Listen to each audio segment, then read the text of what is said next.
We have a biological, epigenetic human history, all right? And then we also have a soul history. So on the human history, what we have is genetic memories that are coded into our body. All right.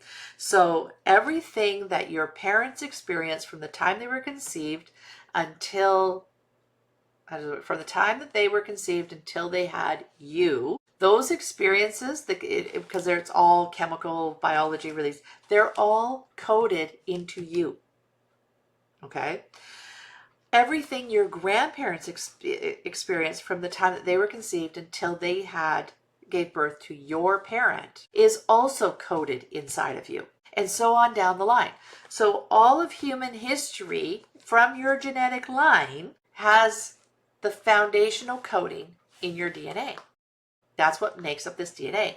And when the soul is deciding to incarnate into this life, it chooses very specifically the DNA and where in life of that family path of DNA that it's going to come into the world and go into that incarnated body. So our soul is choosing. Now, how does the soul choose it? It chooses it based on what it wants to experience. And what it chooses to experience depends on its journey. It depends on what is its mission? What is its purpose? What's its intentions into this incarnation?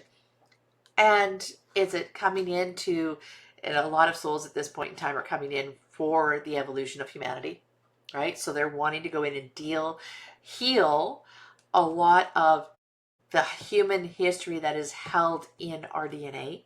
This is why sometimes the traumas that we feel don't match the experience that we've lived in this life, and why sometimes we react stronger to an experience we have in this life than what the actual experience really should expect a response of. It's right. That's because that experience you're having in this life is actually triggering the historical that's held in your DNA.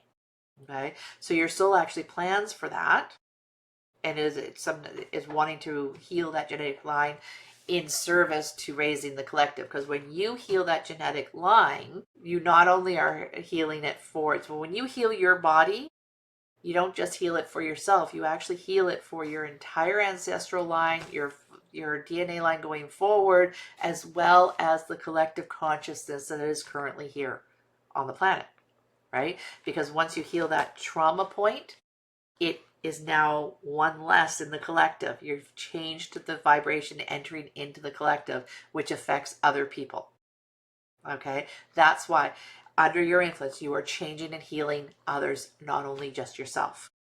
All right, so the soul chooses for that. It also chooses it based on what is the soul's journey been. Maybe your soul works a lot with the warriors of light, which are divine beings that work with shadow energy, that lower negativity angel energy, and helps other souls not get lost in that darkness, to heal their wounds, stuff like that. Maybe that's where you're in that confrontation with the darkness, right? Maybe that's where you work. Or maybe you work with music, which is all frequency and vibrations, and maybe and sound therapy and everything. Maybe that's what you work with between lives as a soul. That's your specialty that you work in. Or maybe you're an ambassador with working with multiple different species. Or maybe you're like an Arcturian or something that is deep into the science of technology, and so you deal with these advanced concepts of technology. These are all kind of different things that the soul will do when it's not incarnated as a human. The part of it that incarnates as a human is influenced, shadowed into this life, those skills that the soul is dealing with.